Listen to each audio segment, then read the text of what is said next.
The diary left on the porch. Hey, night listener.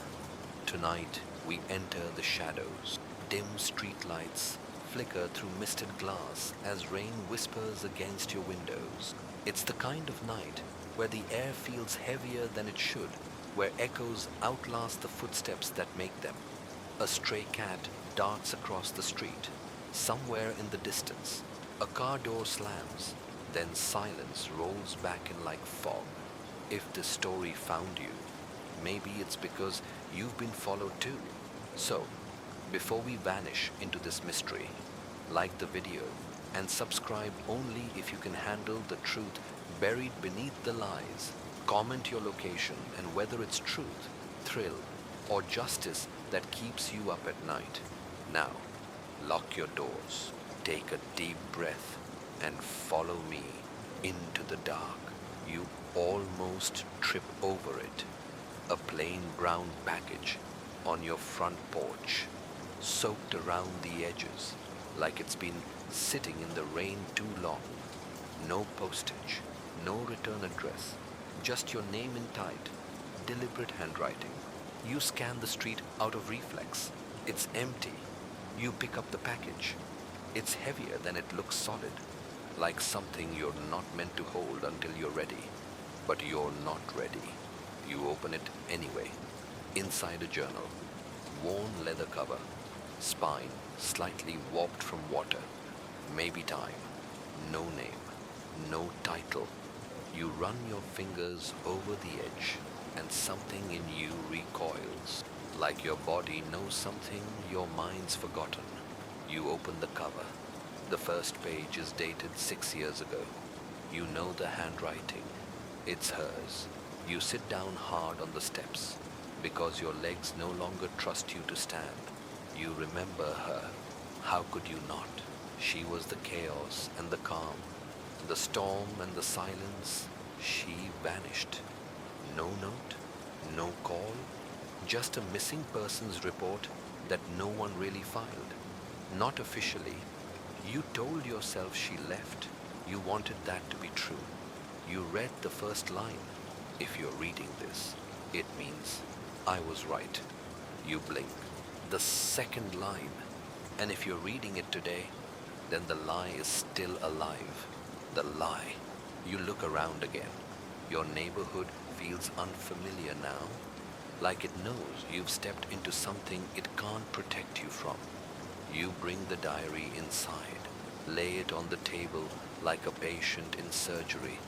You take a deep breath, keep reading. You always thought it was over, but endings don't work that way. Not with us.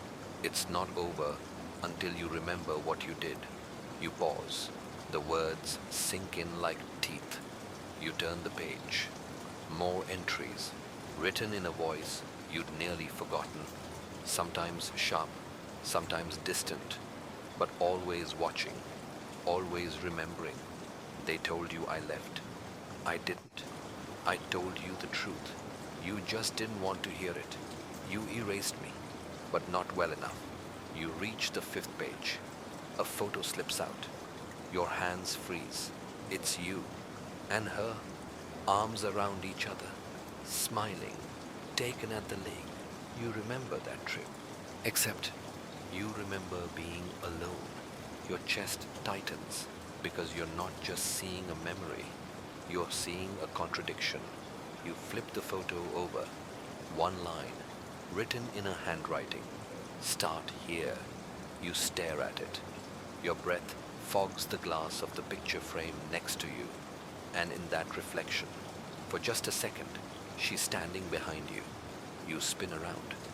No one. Just the sound of rain tapping the roof and a single light bulb swinging gently above the sink. You knew, but pretended you didn't. Everyone lies, especially the quiet ones. You sit back down, open the journal again, because now the truth isn't behind you. It's on the next page, and it's waiting. The first page was a lie. The journal creaks when you reopen it, as if the leather resents being touched again. The ink on the pages is smudged, blurred in places, water damage, or time, or intention, you flip back to the beginning because something about that first page still bothers you. If you're reading this, it means I was right. Right about what? It's the second sentence that hits harder the second time. And if you're reading it today, then the lie is still alive. You didn't notice it the first time, but the today is underlined, heavy, angry, maybe scared. You glance at the date on the page. October 12th. You check your phone. October 12th? That can't be coincidence. She wrote this 6 years ago to be read today. And somehow it is. You don't want to call it fate, but you don't believe in luck anymore. You keep reading. Her tone shifts quick. Sharp strokes of memory. She describes your first night together. The apartment with the flickering kitchen light. The cracked bathroom mirror you refuse to replace. The sound of wind howling through the vents like it carried voices. You remember all of that. But something's wrong. You told me your real name that night. I think that's when everything started to break. Your eyes lock on the sentence. You don't remember telling her your real name because you don't use it. Not anymore. Not since no. That's not possible. You turn the page. I forgave you. Then, for the name, for the lie. I didn't forgive you for the basement. Your stomach flips. The basement, the one you sealed, the one you don't go into anymore. You rise slowly, almost without thought, and walk down the hallway. The door to the basement hasn't been opened in years. Not since the renovation. Not since you gripped the knob. Turn it. It sticks, but gives with a groan. Cold air spills out like regret. You step onto the first stair, the second, and stop on the third, because something's waiting at the bottom. A box, unmarked. You left it there years ago, taped shut. You told yourself it was old junk, but you never actually checked. You go back upstairs. You're not ready yet. Not without more pages. Back at the kitchen table, the journal is exactly where you left it, but the pages look different now. Out of order, page numbers scratched out and rewritten. A hand, hers, yours, has reordered the entire story. You flip to the next entry. You kissed me that night, and I thought I was safe. I didn't know yet what kind of liar you were. A pause, but you didn't lie like the others. You lied by omission. You left things out. You left me out. You read that line 3 times and feel it land each time like a punch. The diary isn't written in a straight line. It jumps between years, between moods, between accusations. Some entries sound like her, some don't. You turn the page. This one is just a date, June 6th, 2017, and below it, you were gone for 3 hours. You told me you went for a walk, but you came back smelling like fire and soil. You remember that night. You'd taken a drive, needed space. Your phone had died. That's what you told her, and you believed it. But now you remember the lighter in your pocket, the dirt on your shoes, the aching in your knuckles. You told yourself it was just a bad night, but the journal remembers differently. Another symbol is drawn in the corner of the page, a cracked circle, a loop broken by a jagged line. You don't recognize it, but it feels familiar. You flip ahead. Another entry: I wrote this when I couldn't sleep, when the scratching in the walls started again. You stop the scratching. You heard it too, back then, but you told her it was mice. You knew, but pretended you didn't. You turn your head. The wall beside you groans. Nothing moves, but the air feels thinner now. Pressed, watched. You read the last line of the entry. If he reads this, tell him, I never stopped loving him. I just stopped trusting his memory. You sit very still, The house holds its breath. You look at the clock. It's 3:13 a.m. Of course it is. You flip to the back of the journal. One final page folded in half. You unfold it. A note, written, not in her normal hand, but hastily, letters jagged, the pen torn through in places. The first page was a lie. He's already in the house. What if you've been the suspect all along? What if the diary wasn't for you? What if it was about you? You don't know who you are anymore. You just know you have to keep reading. The apartment. She never lived in. You don't sleep. You just sit there staring at the journal, at the note that says he's already in the house. You don't ask who he is. Not yet, because you're afraid of the answer. Or worse, the part of you that already knows it. You flip back to the earlier pages, trying to stitch it all together, and then you find it. A single, offhand line you skim too fast the first time. You'll probably go to the place I listed on the inside cover. I hope you don't. Your fingers tremble as you reopen the cover. There, scribbled low faintly into the leather underside, is an address. Just 5 numbers, a street name, a unit number you don't recognize. It's across town. You read the line again. I hope you don't. Which means, of course, that you will. You don't bring the journal with you. You bring a flashlight, a crowbar, and the old keychain you haven't used in 6 years, the one you always associated with her. You drive without thinking, not to escape, just to move forward, to see if the address is real, if it's still there. It is a run-down apartment complex on the city's forgotten edge. Peeling paint, chain-link fences with holes like missing teeth. Street lights buzz overhead, casting yellow pools that make everything look like evidence. You climb the stairs, Unit 4B. The door is closed. No lights inside. You try the knob. Locked. You reach for the keychain. You don't expect it to work, but it does. The lock clicks softly, like it recognizes you. Inside darkness and silence, you step in and you freeze because you know this place, not just vaguely viscerally. The wallpaper, the way the refrigerator hums, the echo of your boots against the warped floorboards. You've been here before, but you never lived here. She never lived here. You turn on the flashlight, sweep the beam across the room. Furniture is covered in sheets, but the outline is familiar. That chair she always curled up in, the side table with the missing knob. You pull the sheet off the couch. Same stain in the cushion.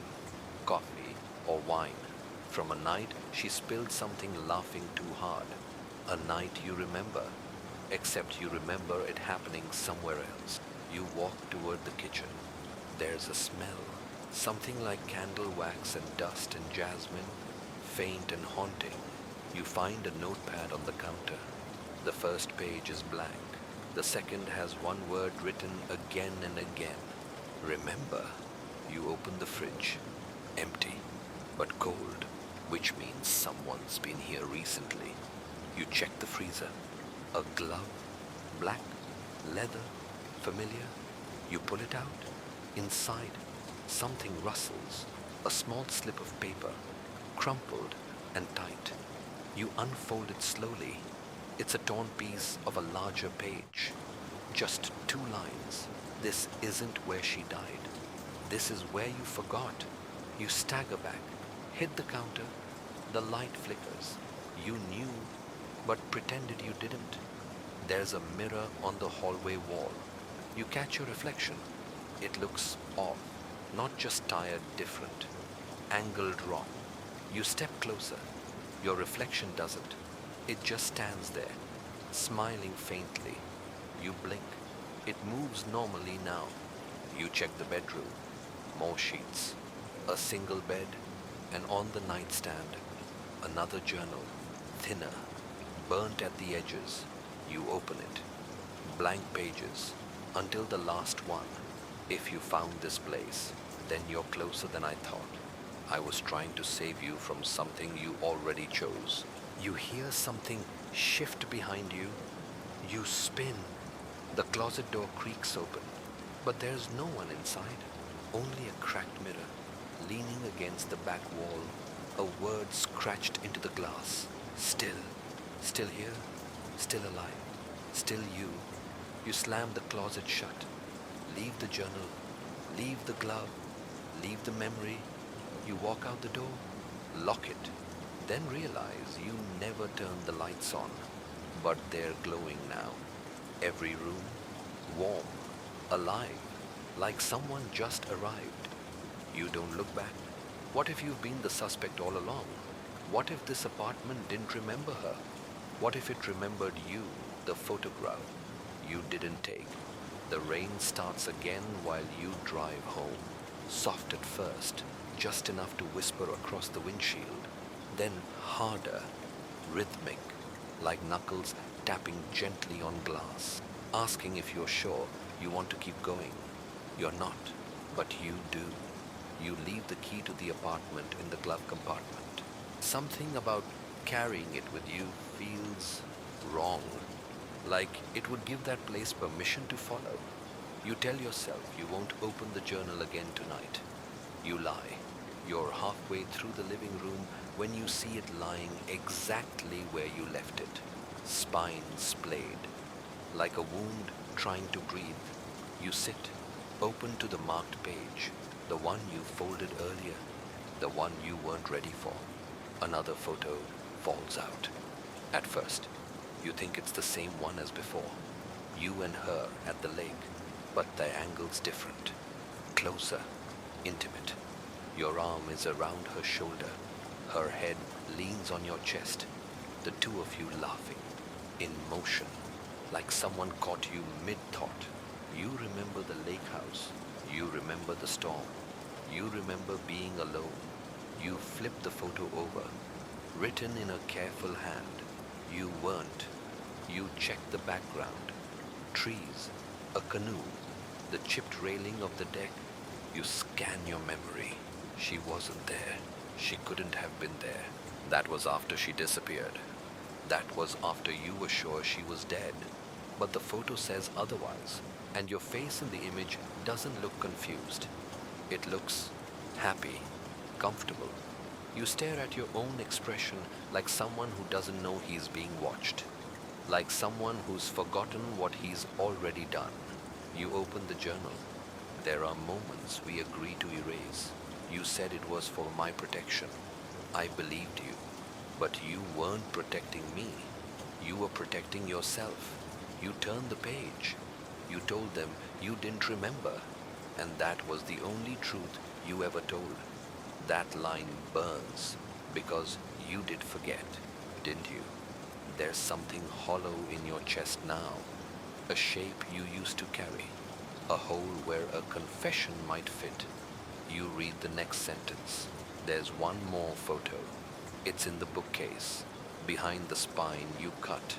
You get up slowly, approach the bookshelf.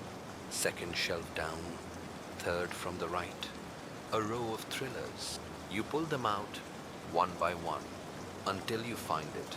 A book you forgot you even owned. A true crime memoir. The cover torn at the edge. You open it.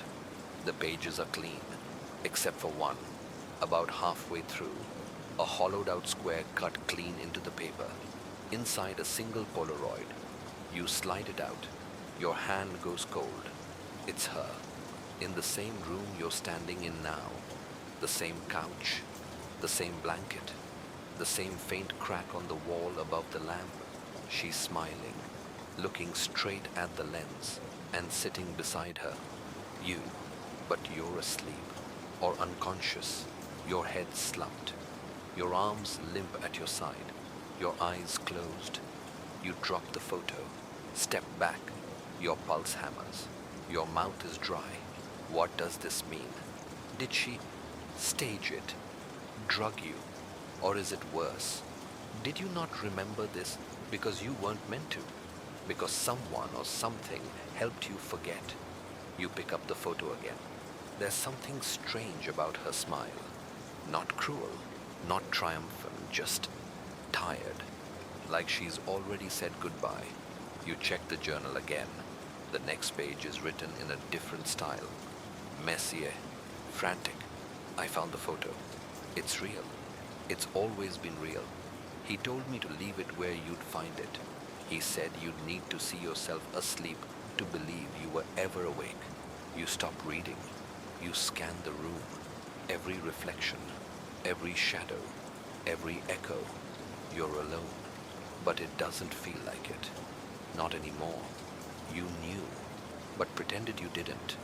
Everyone lies, especially the quiet ones, especially the part of you that watches.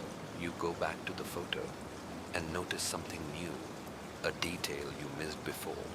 In the mirror behind the couch, blurred, but just visible, there's a third figure, standing, watching, smiling, and he's wearing your coat. The friend who recalls nothing. You can't look at the photo anymore. You flip it over, press it beneath the heaviest book on the shelf, and still it feels like it's watching you, like something in that grainy film is aware of your gaze. Even now, you try to sleep. You don't. By morning, the sky outside your window is smeared with a sick, gray haze, a color between fog and ash, the kind of light that makes everything feel distant, like you're watching your life from behind a screen. You check the journal again. The next entry is short. He said to ask Michael. He said Michael saw it too. You freeze. Michael, you haven't spoken to him in years, since the funeral that wasn't really a funeral, since the last time Elaine's name was mentioned quietly, like a shadow passing under a locked door. He was your roommate once, her friend too. If anyone remembers, it would be him. You dial. Voicemail. You don't leave a message. You drive. His apartment complex looks the same. The brick facade stained from decades of rain. The buzzer half broken. You know the code. You never forgot. Third floor. Second door on the left. You knock. The door opens. Michael blinks at you. Hair longer. Eyes dimmer. But still him. And then a pause too long. You, he says slowly, like the word tastes strange. I need to talk to you. He steps aside. His apartment is neat, cold, books stacked in rigid columns, no TV, no sound but the hum of a dying fridge. You sit across from him at the table. You pull the journal from your bag, place it down. I found her journal. Michael doesn't react. You open to the photo, the one with you asleep on the couch. You slide it across to him. His eyes flicker, just for a second. Then he looks up. I don't know who that is. His voice is flat. You lean in. Michael, that's Elaine. You knew her. He shakes his head. I think you're mistaken. You clench your jaw. This isn't a game. I'm not playing. You point to the photo. This is our living room, from the house we rented together. You're telling me you don't recognize it? He doesn't look. I remember the house, he says carefully, but not her. I think you should leave. You laugh, bitter. Did he tell you to say that Michael's eyes harden? Who? You don't answer. Instead, you open the journal again. Read aloud. Michael was there the night it started. He saw the reflection too. He pretended he didn't. That was his sin. Michael flinches, just slightly, but it's enough. You press him. She wrote that. Still no response. She said you helped move the body. Now he looks at you. Anger or fear, or both. There was no body. Then what did we bury? He says nothing. The silence between you hums like an alarm only memory can hear. You reach into your bag again, pull out the second photo, the one from the lake house. You hand it to him. His hand trembles as he takes it. Then he says something you weren't expecting. I had a dream like this. Your breath catches. He stares at the photo. I didn't know her name in the dream, but I remember this moment. The trees, the canoe, her voice. He looks up. She was humming something. You nod. I remember that. He frowns. But every time I wake up, the dream's gone. Like someone took it, cut it out. You lean back. He didn't take it. You whisper. He replaced it. Michael shudders, and then his hand flies to his forehead. He winces. Something's wrong. He stumbles to his feet. You rise with him. He grips the edge of the counter, panting. Then he opens a drawer, pulls out a small notebook, tosses it on the table. Inside one sentence, written over and over, "She didn't disappear." I did. You flip the page. The next one says, "Ask him why you're still here, who you ask." Michael stares at you, not at your eyes through them. The man in the mirror. Your blood runs cold. You ask the only question that matters. Did you see him? Michael nods.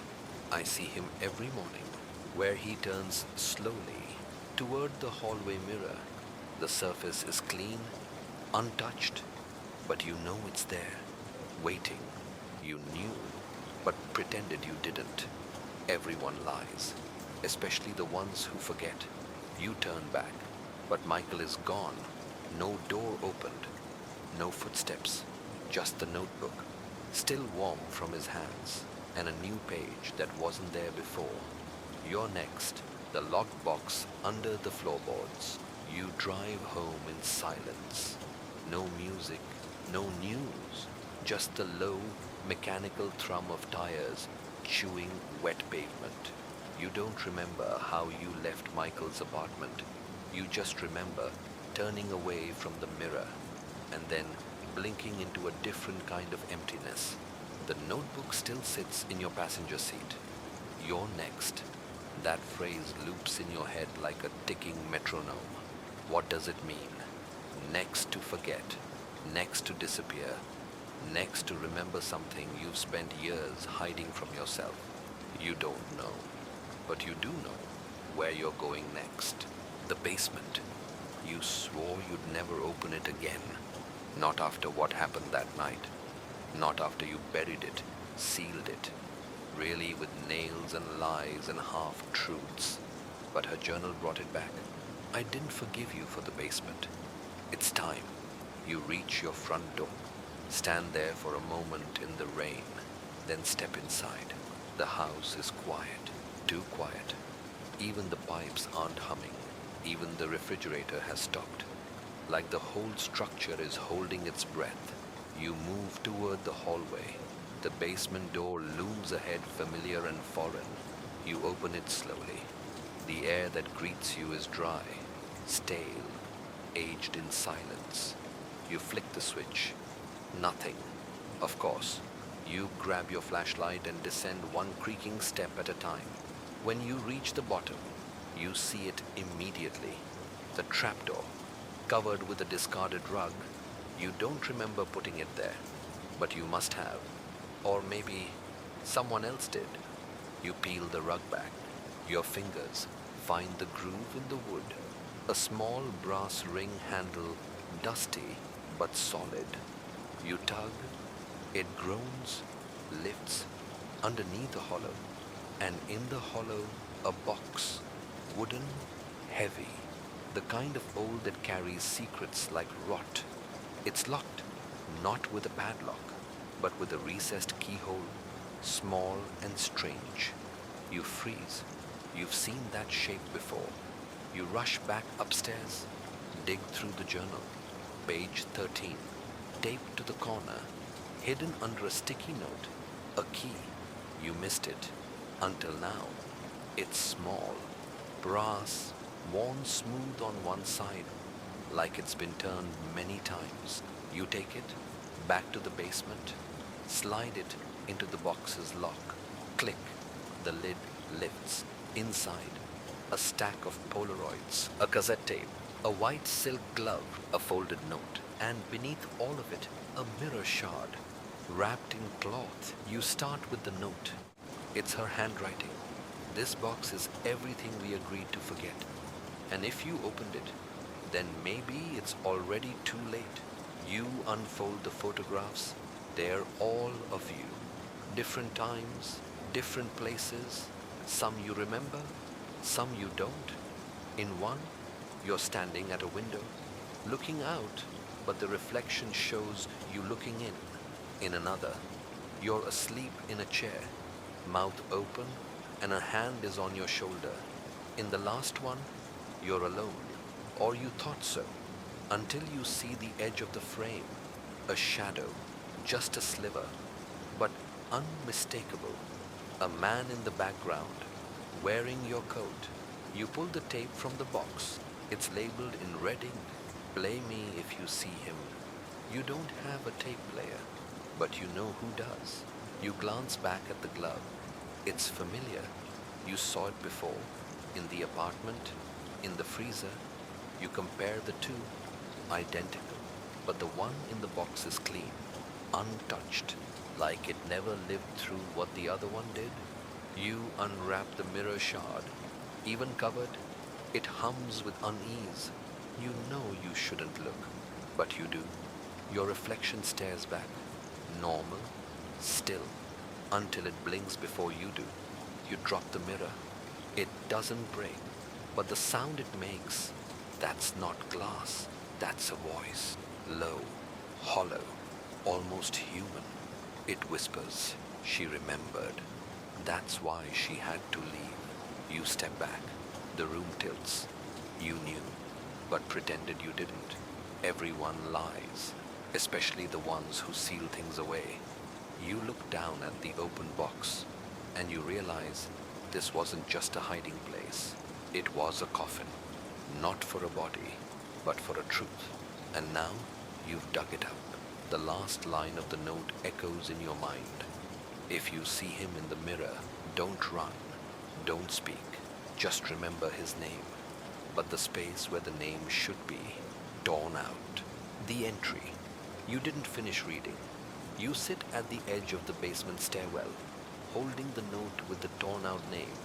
You try to remember what you are not supposed to have forgotten, but all you get is static, like turning a radio dial too fast and hearing half-formed voices whisper things that feel like warnings. You bring the box upstairs, place it gently on the kitchen table, like an artifact from a crime scene that hasn't happened yet. You unwrap the mirror shard again. This time, you keep your eyes on the edge of the reflection, watching for that flicker, that split-second hesitation that proves something's wrong, but the reflection behaves, for now. You go back to the journal, flip to the entry you skipped earlier, the one that felt too unstable to handle last night. Page 41. Your fingers hesitate, then turn the page. The ink is smeared near the top, like she was crying as she wrote it. I found him again today, in the mirror at the motel, just after you left. He didn't speak this time. He just smiled. But the smile wasn't yours. Your pulse tightens. He's getting closer. The more you forget, the more real he becomes. And the more real he becomes, the more I remember. That's the cost of your silence. Your forgetting gave him form. You stop reading. You look at the journal, the open box, the photographs laid out like puzzle pieces, with the corner ones missing. What if forgetting wasn't an accident? What if it was protection? You read on. You always said the past was behind us, that we couldn't change it. But what if the past is what's watching us? What if it's not buried, but hiding? She drew a symbol in the corner of the page. That broken circle again, the loop with the jagged line through it. This time, she's written something beneath it. He wears your face, so you won't look too hard. You close the book, not slam, just softly, like you're trying not to wake it up. You walk to the hallway mirror. You stare. 1 minute, 2, still yourself, focus, try not to blink. And then, a smile, not yours, but on your face, only in the glass. It stretches a little too wide, lingers a little too long, then fades, and you're back to normal. Except you're not, because now you know. You don't just see it, you feel it, like a bruise under your skin that pulses every time you remember the wrong thing. You return to the kitchen. The journal sits open to a new page, but you didn't turn it. If you're reading this, then I'm gone. But that doesn't mean he stopped watching. The next time you see your own eyes blinking out of sync, run. The handwriting at the bottom shifts. Messy, erratic, not hers. She thought she could warn you. She was wrong. I remember everything you forgot. The page smells faintly of smoke. You check the other entries. They're warm now, the ink fresh, as if it was just written. Your phone buzzes. Unknown number. No caller ID. You answer. Silence. Then static. Then a voice that sounds like yours, only older, hollowed out. Do you want the rest of the memory back? You don't answer. You just hang up, but the journal vibrates under your hand. You open to the last written page. There's a small envelope taped inside. You peel it open. Inside a matchbook. One match missing. The logo is from a motel you vaguely remember staying in years ago. Or maybe never.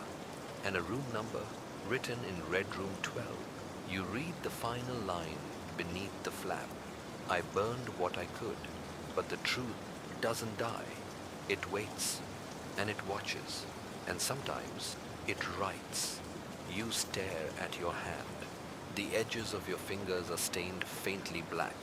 You knew, but pretended you didn't. Everyone lies, especially the one reading this right now.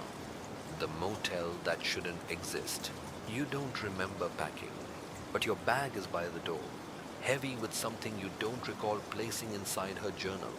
The glove, the mirror shard wrapped in cloth. The matchbook is in your pocket. Room 12, one match missing. You drive out of town, toward the hills, where things go when they're meant to be forgotten. The road is unfamiliar, though the name on the exit sign rings a bell. Marrow Lane. You feel it before you see it. That cold pressure in your lungs, like your body's preparing for something it can't explain to your mind. Then, rising out of the fog, the motel appears. One level, L-shaped, faded red paint, the kind that turns orange when it's angry. A rusted neon sign buzzed years weakly overhead. Rest haven, vacancy. You pull in. No cars, no reception, just a single room with a dim yellow light glowing behind a frayed curtain. Room 12. Of course, you step out. The air is still, soundless, as if the wind itself has taken a breath and doesn't dare exhale. You try the door, unlocked. Inside, the room is preserved, like someone left and expected to return. An open suitcase on the bed, familiar clothes folded neatly inside. Your clothes from years ago, a shirt you lost, a notebook you thought you threw away. You walk slowly toward the mirror above the dresser, the same shape as the mirror shard. You reach for it, but your reflection is already reaching back, slightly off-sync, smiling faintly. You don't smile. You back away. Then notice the clock. It's stuck. 3:13 a.m. Always 3:13. You flip on the light in the bathroom. More familiarity. You've been here. You remember the wallpaper, the flickering bulb, the chip tile shaped like a crescent moon. But you don't remember what happened. You open the notebook. There's a single page written in shaky, slanted letters. You burned it, but he stayed. He lives in the memory of fire. That's how he finds you. When the story is half remembered and the matches are almost gone, you drop the book. It lands spine up, as if opening itself. A photograph slips out. You and Elaine, In this room, on this bed, but in the mirror, no reflection. You stare at it. The room smells like smoke now, but nothing's burning. Yet, you open the nightstand drawer. A recorder, small, analog. You press play. A voice crackles through the static. Not hers, yours. If you're hearing this, it means I tried to bury it again. I thought if I put the memories somewhere physical, I could stop them from crawling back. But I was wrong. She tried to warn me. She gave me a way out. I didn't take it. Click. Silence. Then, if you see him, don't speak. If he speaks, don't answer. If he smiles, run. You freeze. The mirror. You turn. He's there. Your face, but not your posture, not your weight, not your gaze. His hands are still, but his lips curl. Wide. Too wide. That smile again. You move backward until your spine hits the wall. He raises one hand, slow, a finger to his lips, and vanishes. You blink. You're alone, except for the matchbook in your hand. You open it. The remaining matches are gone, but the cardboard flap now reads, "Light it anyway." You drop it. Step outside. The motel behind you is dark again. You knew, but pretended you didn't. Everyone lies, especially the ones trying to escape their own endings. And something inside you whispers, "You've been here before." The tape you forgot. You made you drive until the sky stops trying. Gray gives way to black, and the headlights barely carve a tunnel through the wet road. You don't know where you're going anymore, only that you can't go back. Not to the motel, not to the basement, not to yourself. As you knew you park outside a 24-hour gas station just for the illusion of light. The buzzing fluorescents flicker like dying stars overhead, and the inside hums like memory, low, constant, familiar. You don't get out. You reach into your bag. The cassette. Play me if you see him again. You have, more than once now. You didn't want to admit it, but it's not about if. It's about how many times you ignored it. The station attendant inside is young. Doesn't look up from his phone when you walk in. You ask if they sell cassette players. He laughs. Dead tech. Man, try the thrift store across the street. Might still have one. You cross. Rain spatters your jacket. The thrift shop smells like mothballs and regret. But in the back, under a cracked boombox and a basket of warped VHS tapes, you find it. A small, square, black cassette player. Still works. Still waiting. You buy it for $5 and a lie about making a podcast. Back in the car, you slide the tape in, press play, a hiss, then static, then your own voice, thick and slurred with fear. If you're listening to this, you've already seen him. He's not a ghost, he's not a memory, he's a version. The tape clicks, pauses, continues. There was a night. The motel, room 12. You came in different. You didn't sleep.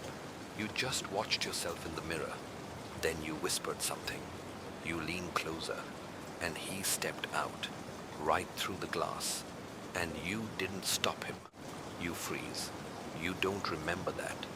Or maybe you were never meant to. The tape continues. He's been walking ever since. Every reflection, every screen. He waits for the right moment. Not to kill you, not to replace you, to remind you. A pause, then a tone change, softer, like you're confiding in yourself. You weren't alone in that room. Elaine saw him too. She begged you to burn the tape. You didn't. The static swells. Your voice comes back in a whisper, because some part of you liked what you saw. The freedom, the emptiness, then louder, urgent. But he isn't just you without guilt. He's you without limits. You hit stop. Your hand shakes. The cassette ejects. You flip it over. Side B is unlabeled. You insert it. Press play. There's no voice this time. Only a recording. A girl crying softly, saying your name. Once, twice. Then I forgave you for everything, even for letting him in. But I never forgave you for staying quiet. There's a pause, then a whisper, too soft to catch. You rewind, play it again. You turn the volume up. The hiss grows louder, then the whisper again. He's behind you. You slam the player shut. Look in the mirror. Just you. Breathing. Bail. But for a split second, the wrong eye blinked.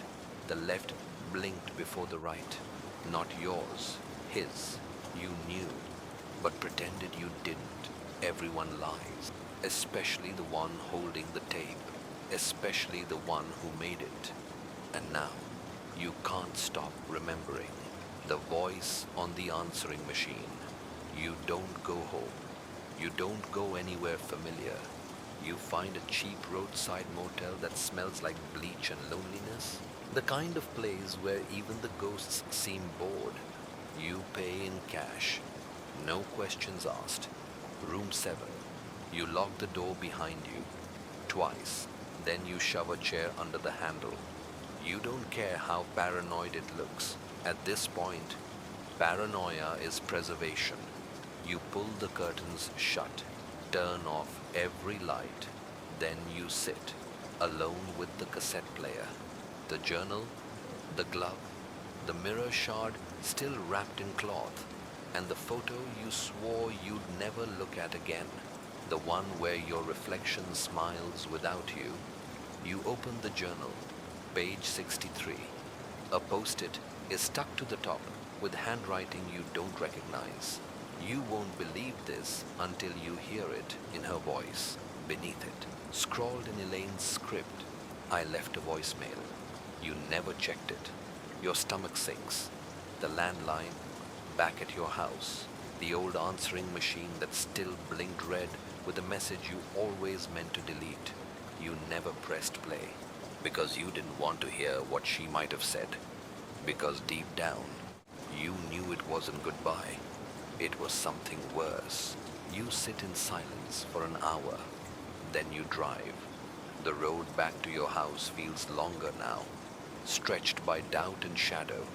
Every car that passes might be following you, or watching, or wearing your face. You park on the street. Lights off. Engine running. You scan the windows. No movement. You creep inside. Everything looks untouched. Like your absence didn't matter. Like someone has been here, living as you. While you were gone, you walk straight to the answering machine. The light still blinks. One message. You press play. Her voice fills the room like a ghost slipping through the walls. Hey, I don't know if you'll ever hear this, but I had to try. He's here. I know how that sounds, but he is. I saw him this morning. He was wearing your coat. He had your hands, but he didn't blink right. Your knees weaken. You gripped the wall. You told me never to go in the basement, but I did. And I saw what you left there. I saw what you buried with the box. The next part is softer. She's crying now. You said you loved me, but I think you were just afraid I'd remember before you did. You forgot to erase this message, didn't you? A beat of static. Then her last words. He's not you, but he's close enough to fool the world, and I think you wanted him to. Click. Silence. The machine resets. No more messages. Just your breath. Just the hum of something off in the wiring of the house. You turn toward the hallway. There's a shadow on the wall. A shape that matches yours exactly, but cast from an angle that makes no sense. You spin. No one there. But the shadow doesn't move. Not until you do. You knew, but pretended you didn't. Everyone lies. especially the ones who fear what they'll hear if they finally listen. You walk slowly back toward the kitchen. You notice something you didn't before. The mirror on the fridge. It wasn't there when you left. Now it is. A post-it stuck to the glass. In her writing. Not all reflections are yours. You peel it off, and your reflection blinks. But you don't. The newspaper that never existed. You tear the post-it from the mirror, but your reflection doesn't move. It just watches, expressionless, patient, like it's been waiting longer than you've been alive. You stagger back, heart pounding like a fist against glass. Then it blinks delayed, like it's not reacting to you, but to something else. You cover the mirror with a dish towel, just for now, just until the trembling in your hands stops. You sit down at the kitchen table, the journal open before you, and scan the next page. I read the story in the paper. It was buried in the back, one column inch, no photo, just a name, a date, a lie. You pause. You've never seen anything in the paper. Not about her, not about what happened. But she references it 3 more times across other pages. Always the same story. A small obituary. You Google it. Nothing. You check your old newspaper stack in the garage. You were always the type to hoard old clippings, local crime stories, weird obits, human interest pieces that made you feel like the world had a pulse. You find the paper from the right week. You flip through it slowly, page by page. Crime, weather, local politics, obituaries. Your finger stops. A column of names, familiar ones. Then you see it. Elaine M. 31 survived by no known family. Memorial services, private. No photo, no cause of death, just like she wrote. Except you don't remember reading this before. You stare at the paper. The date is off by 2 days. The headline references a storm that never happened. You pull out another clipping from that week. Same date, different layout. The same paper, but 2 versions. As if someone rewrote the week, reprinted the facts. You grab your phone, snap a photo of the 2, but only one shows up on screen. The version without her. You knew, but pretended you didn't. Everyone lies, even time. You sit back, dizzy. The mirror on the fridge still hums behind the cloth. You can feel its attention. The air shifts, heavy, electrical. You go back to the journal. The next page reads, "You can't destroy something you've already become." You buried the truth beneath a copy of the truth. You created a version of events where you never saw him, but he was always there. And now he's not content with the shadows anymore. You scan the room. You see a shadow that doesn't have a source. You walk to the hallway closet and yank open the door. Inside a coat, your coat, but you're already wearing yours. This one smells like smoke and static. Inside the pocket, another Polaroid. You, her, and someone standing behind her with their hand on her shoulder. The hand is yours. The nails aren't. They're long, sharpened, cracked like old porcelain. The caption on the back, "We took this right before you forgot." You run back into the kitchen, rip the cloth from the mirror. Your reflection smiles, blood in its teeth. Not your blood. It mouths something. You can't hear it, but you know. "Thank you for letting me in." You knew, but pretended you didn't. Everyone lies, especially the ones who rewrite the ending. And now the mirror doesn't reflect anything at all. Just darkness, and in that darkness, something is moving. The silence between 2 heartbeats. You slam the mirror face down on the kitchen counter. The glass doesn't crack. Of course it doesn't, because it's not a mirror anymore. It's a door, a threshold you opened the first time you forgot her name. And now something on the other side remembers you. You stagger backward. The house feels smaller, ceilings too low, walls too close to you. Like the space itself is tightening around the truth you've tried to suffocate. Your breath fogs the window, but your reflection doesn't appear in it. Instead, you hear something not from outside, from the mirror, a low, hollow knock. Once, twice, then a third, softer one, like a fingernail on glass. You grab the cassette recorder, hit play. Nothing. Rewind. Play again. Static. Then, he's already in the room. Your skin chills. You shut it off. Grab the journal. Flip to a page marked with a crimson thumbprint. If you hear knocking, don't respond. Not unless it's 3 times, spaced exactly 5 seconds apart. That's the pattern she used. It means it's me. You stare at the mirror. Recount the knocks. 1, 2, 3. But the spacing was wrong. It wasn't her. It never was. You pick up the mirror shard from the basement box. Hold it carefully in your hand. You catch a glimpse of your reflection in its curve and realize you're not alone in the kitchen. A figure stands behind you. You turn. Empty space. You turn back. Gone from the shard too. You knew, but pretended you didn't. Everyone lies, especially the ones who knock first. You sit at the table, feeling the house breathe around you. You remember a story Elaine once told you, a bedtime tale she swore she heard in a dream. If you meet a version of yourself in a place with no shadows, don't speak, don't blink, don't even think your own name, because names are how he finds you. And once he knows yours, you'll forget everything else. At the time, you laughed it off. Now, it's not a story, it's instruction. You return to the box, pull out the glove, the one from the freezer, the one clean in the box but bloody in the past. You turn it over. Inside the lining, you feel something.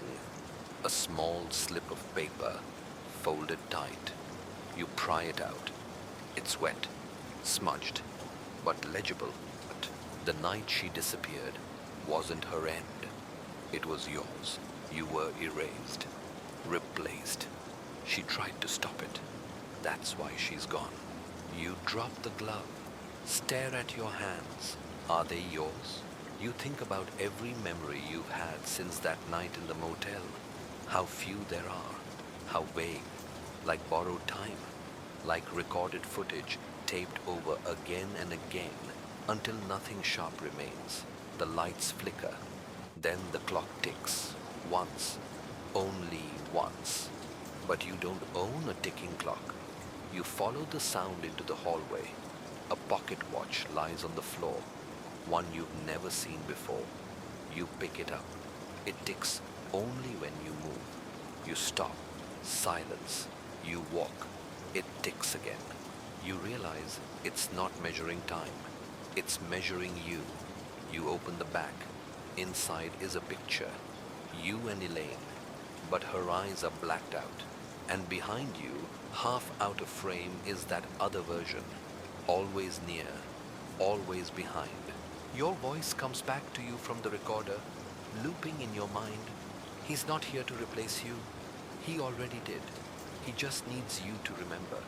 Because once you remember, you'll give in. The house creaks, and from the mirror, a hand presses against the glass. Not yours, but familiar, and waiting. The room you never rented. You don't sleep that night. You don't even pretend. You sit in the living room, back to the wall, mirror shard in one hand, the ticking pocket watch in the other. It doesn't stop ticking now. Every second an accusation. You try not to blink, because every time you do, something moves in the reflection. Slight shifts. The edge of a shadow behind a chair that doesn't exist. The reflection of a door cracked open when, in your world, it's closed. You remember the matchbook, room 12, the motel again, but this time you don't drive back. You dig, literally, in your garage, behind the false wall you built 10 years ago and told no one about, not even Elaine. You find it. A lockbox, old, rusty, familiar, inside documents, records, photos, a lease agreement. Room 12, except it's your name on the form, your signature, your handwriting, paid in cash, no paper trail. You rented it. You don't remember it. You flip through the attached pages. One of them is a guest ledger, 3 names listed, you, Elaine, and a third name, scratched out so violently the paper is nearly torn. But you can make out the first letter, a backward E. You feel something slide into place inside you. Not peace, not clarity, something older, like a key clicking into a lock. You go to your computer, try to find records of the motel online. Nothing. No listings, no reviews, no website. You type Rest Haven into 3 different search engines. The results autocorrect to Rest Haven Cemetery. You don't click them. You go to your phone, search old emails. One stands out. From Elaine. Subject line, don't forget room 12. You never opened it. You do now. If you find this, it means you looked. I told you he was tied to a place, but it's not just the room. It's the version of that room where he was made.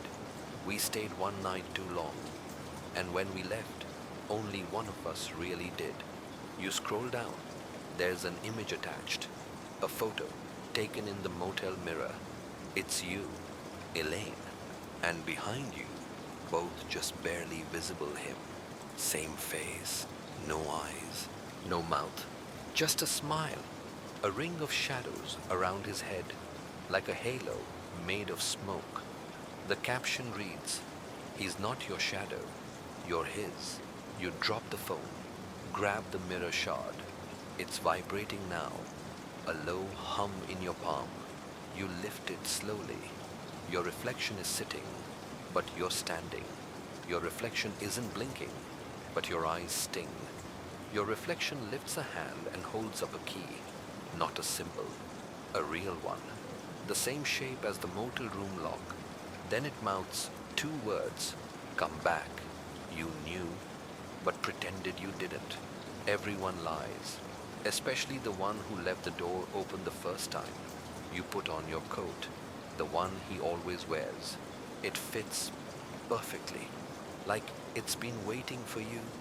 You grab the mirror shard, the watch, the tape, and you drive toward the place that doesn't exist, that must exist, because if it doesn't, then you never left, and you're still there, right now, watching this from his side, the memory that remembers you back.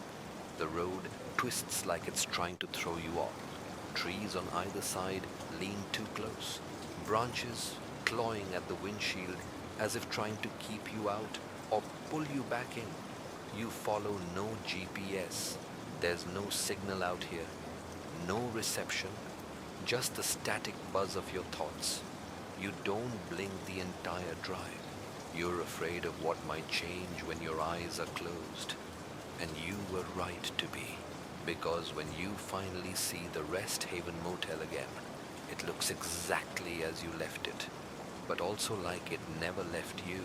Same neon sign, same flickering bulbs, same room 12. Its door slightly ajar. But here's the thing. This time, you don't walk toward it. You walk past it, around the back, because you remember now, there was never just one room. There was a mirror of that room, built the same, painted the same, but inverted.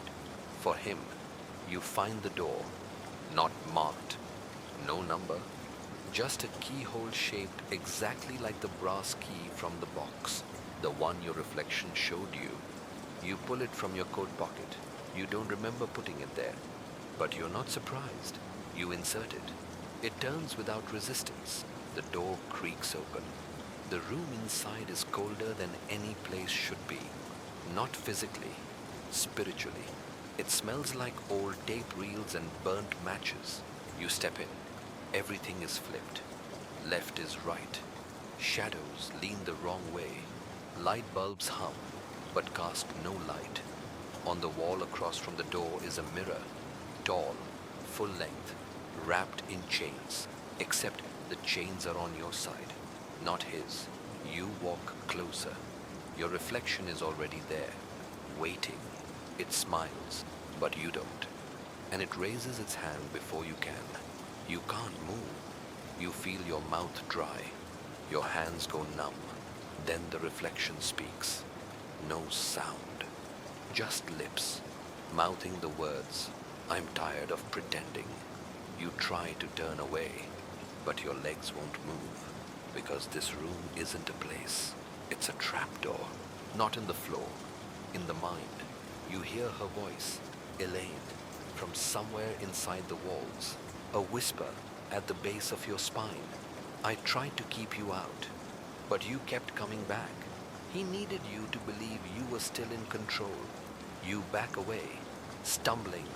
You hit something, a chair, the same chair from your house, from your basement, from the photo, and in it sits you, but drained, empty, eyes open, but wrong, a version left behind.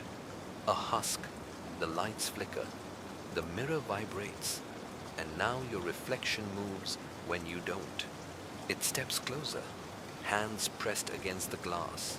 Then it knocks, 3 times, spaced 5 seconds apart. The signal Elaine said meant it was her. But this isn't her. This is him, trying to trick you. Because now you remember, you're not the original. He is. You're the echo. The story he told himself to pass the time while he took over your life. The memory he sculpted until it believed it was real. And now he wants his body back. The mirror shatters from the inside. Glass doesn't fall outward. It sinks inward, pulled like liquid. And something steps through. Same face, same coat, same tired eyes, but with clarity. You stare at each other. One of you has to leave. One of you has to forget. You knew, but pretended you didn't. Everyone lies, especially the one who was never whole to begin with. And in that moment, a choice presents itself. Be erased, or be him. The choice that was never yours. You don't speak, because if you do, he'll mimic the sound. Wear it like skin. Words are currency here, and you're broke. He stands inches from you now, close enough to touch. But he doesn't. He doesn't need to. His smile is enough. Not evil, not even cruel. Just inevitable. You break eye contact for a second. That's all it takes. He moves like static sudden, silent, already there. You blink and he's behind you. You turn and he's in front again, but you haven't moved. It's your body that betrayed you, not to him, to itself. You try to remember something personal, something only you would know. Your childhood dog's name, your first kiss, Elaine's voice when she said your name just before laughing. But all you get is echoes, like a VHS tape you've watched too many times. The sound wobbled, the colors bleeding together. He tilts his head, steps forward, reaches out. His hand brushes your face and suddenly you're elsewhere. A motel hallway, room 12, night, rain on the windows like soft tapping fingers. You walk in. Elaine is sitting on the edge of the bed. She looks up, startled, afraid. "You're not him," she whispers. "You're wearing his face, but you're not him." He doesn't blink right. You step back, trying to warn her, trying to scream, but you can't, because you're not there. You're in him. You're seeing what he saw. That night, that choice, he didn't kill her. She saw too much. So he buried her somewhere deeper, inside you, and now you see it. That's why the journal always knew more than you remembered. That's why the tapes had your voice. That's why the reflections didn't obey you. You were never the narrator. You were the archive. He used your face, your voice, your guilt, because guilt is the easiest thing to wear, and you wore it so well. You wake up back in the mirror room, but the chains are broken now. The mirror is just glass again. He's gone, or maybe he's you. You check your hands. They're yours. Right. The glove fits. The key is warm in your pocket. You look into the mirror. This time, the reflection blinks with you, smiles with you. You're back in sync. You knew, but pretended you didn't. Everyone lies, especially the ones who've already crossed over. You leave the room. The door closes on its own. No sound, no lock, because the trap isn't the room. It's memory. You get in the car, drive, but you don't go home.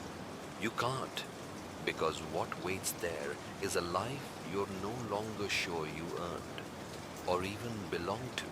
You pull into a rest stop, bathroom mirror. You test it, blink, perfect sync, but you feel it under your skin. A hum, a ticking, like a watch counting down to when he comes back. And when he does, will you even notice? Or will you welcome him? Will you thank him? Will you be him? You stare at yourself for one long minute, then whisper the name Elaine gave you, just to hear how it sounds. But you can't, because it's gone, erased, and in its place, a voice, your voice whispers, he made a better version, and you believed him. The letter you never wrote. There's a letter on the seat beside you. You don't remember placing it there. It's addressed in your handwriting, though it trembles like the hand that wrote it was afraid of its own words. No postage, no return address, just a name on the envelope. Elaine. You hesitate. This shouldn't exist. You unfold the pages. The ink is smeared, water damage, or tears. You read Elaine. If this finds you, it means I tried again. Or maybe he did. I can't always tell anymore. They say memory is what defines us. But what happens when the memories aren't ours? What happens when they're planted photographs posed after the crime? A story rewritten to protect the villain from his own reflection. I don't know if I'm writing to warn you or to confess, but you should know. I think I let him in. Worse, I think I watched. The rest is crossed out. Black pen, thick and brutal. You feel the words even without reading them. You feel them because they're still inside you. You set the letter down and hear a sound from the back seat. You're alone, but the sound continues, soft rustling. You turn slowly. Nothing, but something is different. The backseat mirror. You don't remember having one. Now it's there, just a small rectangle, mounted to the ceiling. And in it, your reflection. Except you're not moving. You stare forward, but in the mirror, you're watching yourself and smiling. That smile, the same one Elaine saw, the one she feared, the one you never meant to learn how to wear. You rip the mirror down, hurl it outside. It shatters on the pavement, but something remains in its place. A piece of paper, floating like it's too light for gravity. You grab it. More handwriting. Truth is weightless until remembered. And on the back, a phone number. Your old landline. You shouldn't recognize it, but you do. You dial it. Heart pounding. A soft ring. Then static. Then her voice. Elaine, if you're calling this number, it means he won. You don't remember what you did, but I do. You left me there. You closed the door and pretended you didn't hear me scream.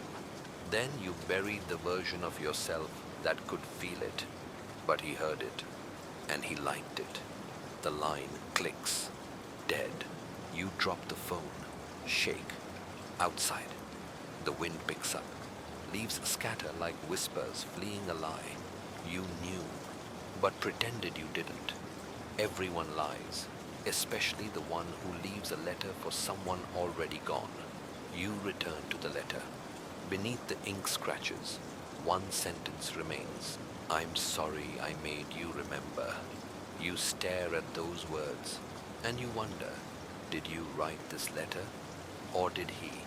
And if there's no difference anymore, then who are you now? The signature that shouldn't be yours. You check into another nameless motel. Cheap, out of the way. The kind of place that doesn't care who you are. As long as the card doesn't bounce, you sign the ledger automatically. But when the clerk turns it back around, your name doesn't look right. It's your handwriting, but the signature reads E. Morrow. Your heart stutters. Elaine's last name. You never took it. Not legally. Not in your journals. Not even in your daydreams. But here it is fluid. Casual. Like you've written it 1,000 times. The clerk doesn't notice. Or pretends not to. You take the key and walk to your room. Room 3. Odd. You never ask for it. But you always get 3 now. Third item on the tape. Third entry in the diary. Third knock on the glass. You sit on the edge of the bed, the letter still in your coat pocket. The glove now faded to the color of dust. You pull out the journal again. Flip to the last marked page. It's blank. You flip backward, back through your own memories, until you find the entry, the last one in Elaine's voice. You read it before, but never aloud. So you do. If he's reading this, it means the memory held. It means you believed you were him long enough for him to step in again. It means I failed. Or maybe this was always the story. But if you've made it here, if the reflections cracked and the voices have quieted, there's still one way to break it. You feel it, like a gear, catching in your brain. Your mouth moves before your mind agrees. The real name. That's what she said in the margins once, scrawled like a warning. If he learns the real name, he loses the story. But what if you already lost it? You pull out the lease agreement, the room 12, contract. Your name sits there, legible, typed, but beneath it, another signature, not typed, handwritten, and not in Elaine's hand, in yours, but older, shakier. The ink faded like breath. You didn't notice it before. Now it's clear. E. Morrow. And below it, version 3.3, approved. You blink. The world shifts. The clock on the wall melts slightly at the edge. Like time is tired of lying. You grab the pocket watch. Open the back. The photo has changed. Elaine is gone. You're alone, in a chair, smiling, eyes empty, no mouth, just like him. You knew, but pretended you didn't. Everyone lies, especially the ones who don't remember signing the deal. You whisper the name one more time. E. Morrow. The lights flicker. The journal falls open on its own to a page you never saw before. Your name, scrawled over and over, each one more distorted than the last, until it becomes a spiral, a vortex of loops and false signatures. You stare until your own name looks foreign, until you feel foreign. And maybe that was the point. He didn't want your body. He wanted your belief, your signature, your consent. And now you've signed it 3 times. Ledger, letter, lease. You've given him everything. The lights go out. Your reflection appears in the window glass. It mouths your name, the real one, and you mouth back, I'm not sure who I am anymore. and your reflection smiles. Exactly. The girl who isn't your daughter. You wake up in a chair that isn't yours, in a motel room that smells like sulfur and old water. Your mouth is dry. There's blood on your shirt. Not fresh, not yours. You think. You rush to the sink, splash cold water on your face, but the man who looks back at you in the mirror doesn't blink with you anymore. You check your phone. One new message. A photo. Grainy. Dim. A little girl, maybe 9 years old, sitting on the motel bed behind you. Behind this bed. She's looking straight into the camera. Behind her, you, standing in the doorway, smiling. The caption. You should have told her. Your knees go weak. You sit back on the bed hard. You don't remember the girl, but your body reacts like you do. Like you've carried the guilt for years without knowing why. You open the journal, flip to the middle. No label, no chapter. Just one scrawled sentence, scribbled in what looks like panic. She was real before the lie. You don't understand. You don't want to. But the entries after that get stranger. They don't talk about Elaine. They talk about her. The girl. Her name redacted, only referred to as M, always M. M said she dreamed of glass tunnels and backwards clocks. M drew him, over and over. Even before she saw him, M said, I wasn't me, that he wore me like a coat. Your stomach flips. You flip ahead. A drawing falls from the back of the journal. A child's sketch, crayon, simple lines, wide eyes. A figure holding hands with a little girl. Your coat, your face, but no eyes. Just dark smudges. The figure is labeled Dad. You knew, but pretended you didn't. Everyone lies, especially the ones who call you father when you can't remember their name. You pace the room. You pull open the nightstand drawer. Inside a VHS tape, labeled her first words. You don't own a VCR. There's one in the room. You slide the tape in. The image flickers. A living room. Dim light. A toddler crawls across the carpet. She looks up right into the lens. She says one word, clear as glass mirror. Then the footage skips, flashes white. And now it's the girl, older, 9, like in the photo. Sitting on the motel bed, room 3, this room. She speaks. You said you'd come back, but I think he's the one who wrote that promise, and I think you believed it.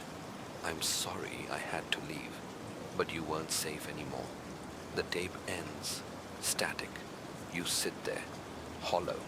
The guilt isn't vague anymore. It has a name, a face, a voice. The mirror on the wall starts to fog. There's no steam, no source, just fog, and a message drawn in from the other side. Do you miss her, or the memory of her? You want to scream, but you can't tell whose voice will come out. You knew, but pretended you didn't. Everyone lies, especially the ones who can't remember if they loved someone, or just copied the shape of love. Outside, a child laughs. You rush to the window. No one there. Just a trail of wet footprints in the parking lot, leading away from your car, leading toward the woods, and your hands shake because they're the size of someone who used to carry her. The room where you told the truth. You follow the footprints. They vanish after 10 feet, melt into the gravel like they were never there. But still you keep walking, because something inside you pulls forward. Not instinct, not guilt, something deeper, like recognition, like you've been here before. Maybe always. You walk through a rusted gate half hidden in the trees. Beyond it, a crumbling brick building, windows blacked out, ivy like veins across its face. A plaque reads, Western County Juvenile Intake. You stare. The word intake makes your skin crawl. You try the door. It opens. No lock, no resistance.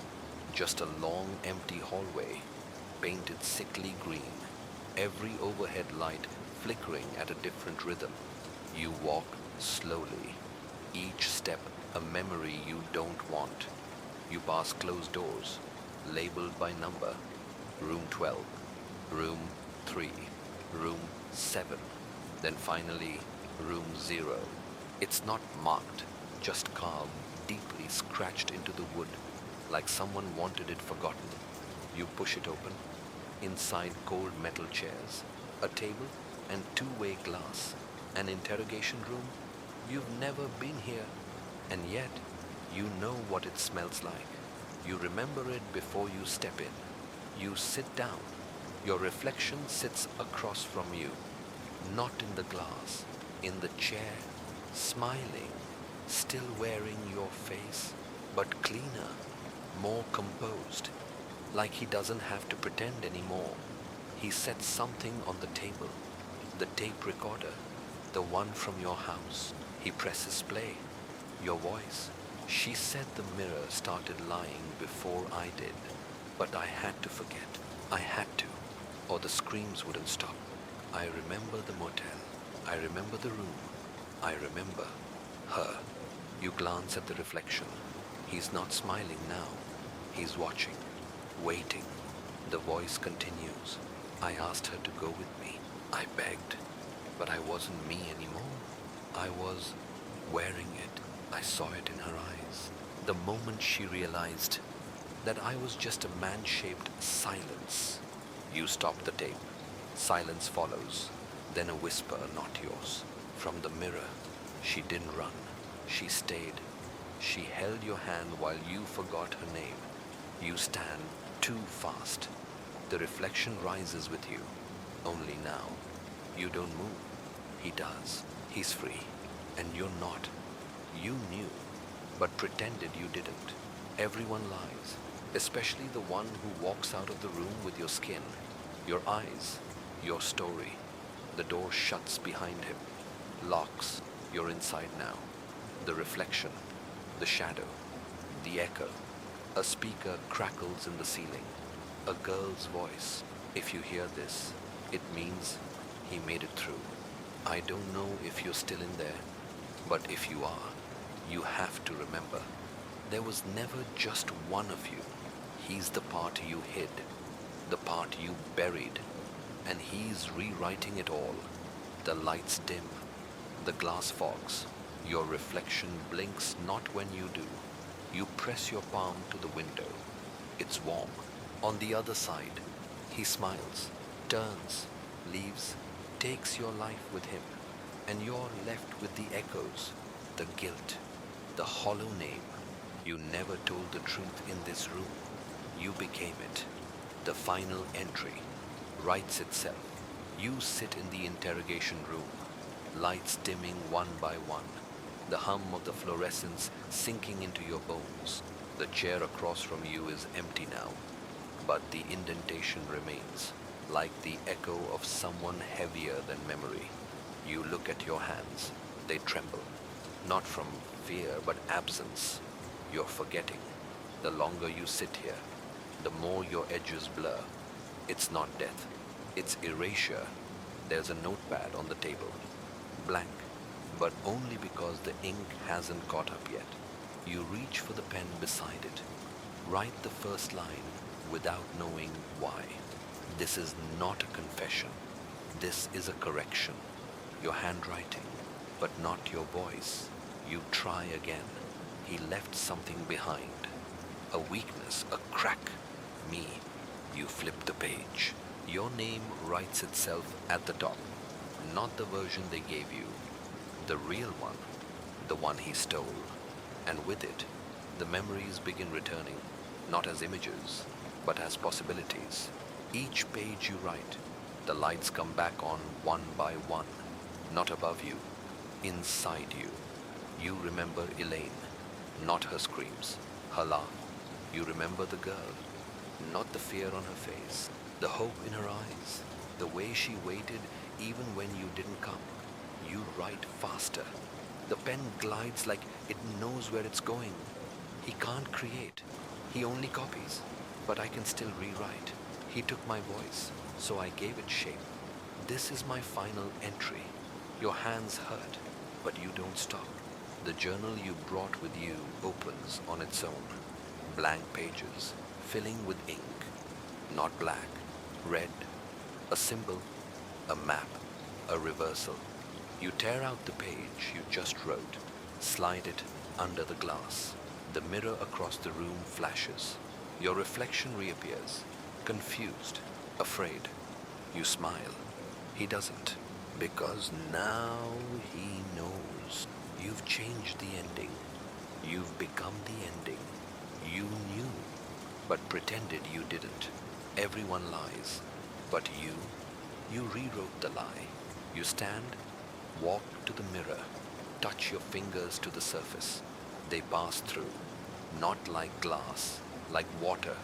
You step in, not through, in, and you watch yourself vanish, not disappear. Trade places. You sit back at the table. Now on the other side. He's in the room again, but not your room. This time, you're the one watching, the one who remembers, the one who waited. You whisper, let's begin again. The tape recorder clicks on, the mirror seals, and the final entry. It writes itself.